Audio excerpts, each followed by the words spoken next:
Sam Hammam soon travelled across South Wales, meeting fans who were directly involved in violence.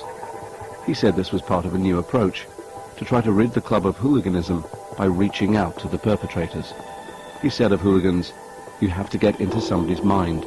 A lot of those people have reasons why they behave the way they do." He's spoken of taming hooligans with love and hugs. "Bring me the biggest nutter," he said, "and I will change him."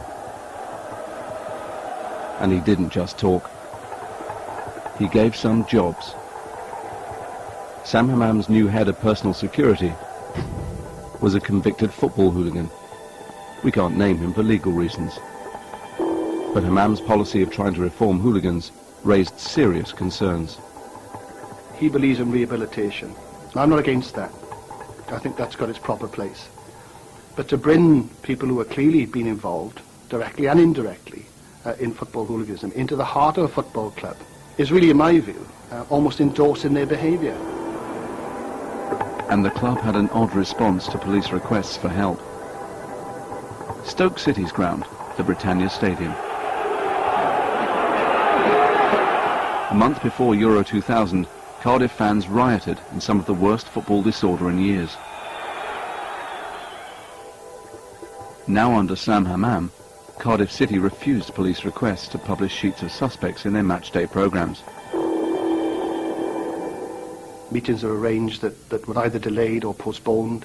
There seemed to be a reluctance on the part of the club to step into the spotlight and condemn what had happened at Stoke. In fact, at one stage it was suggested by the club that much of the trouble was actually caused by the police themselves in overzealous policing. But the club was prepared to help others. This was a suggestion by the club that they would in fact provide legal assistance and legal representation for anybody who was arrested as a result of the inquiry at Stoke. I was entirely flabbergasted by that. Now that's not to say that all were guilty, but I'm sure that in identifying the individuals, a very clear, unequivocal video evidence of those individuals engaged in acts of violence.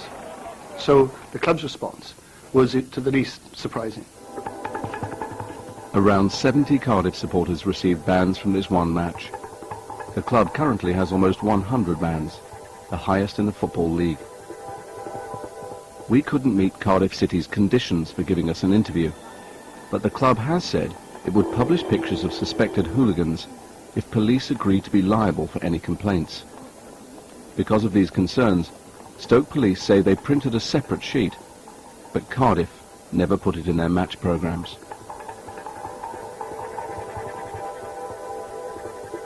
By the end of last season, Hammam had brought Abraham and another face known to the police into the heart of the club, John Simmons.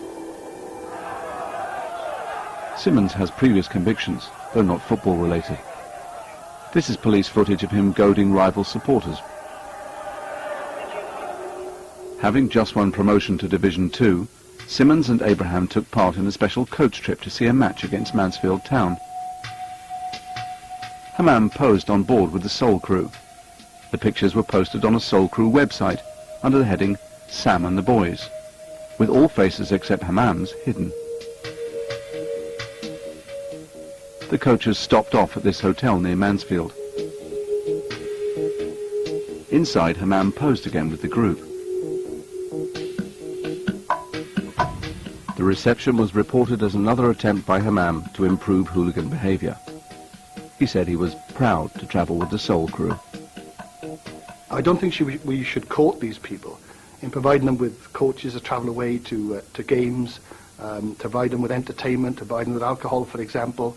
I think that's going too far, and again, is open to much misinterpretation, not just by us in terms of policing and the other authorities, but by the other supporters themselves. I know that many of the supporters in Cardiff are very unhappy in what Sam Hammam did there. And Hammam's attempts to reform hooligans with champagne had mixed results. Among those present, Di Thomas, the ex-footballer, John Simmons' son Lee, and others, who have all since been convicted.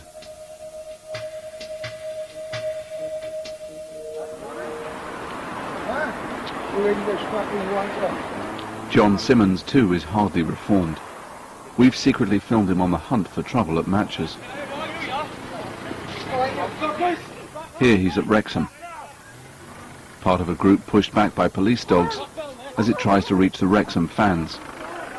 The same group then chants "Soul Crew" at rival hooligans.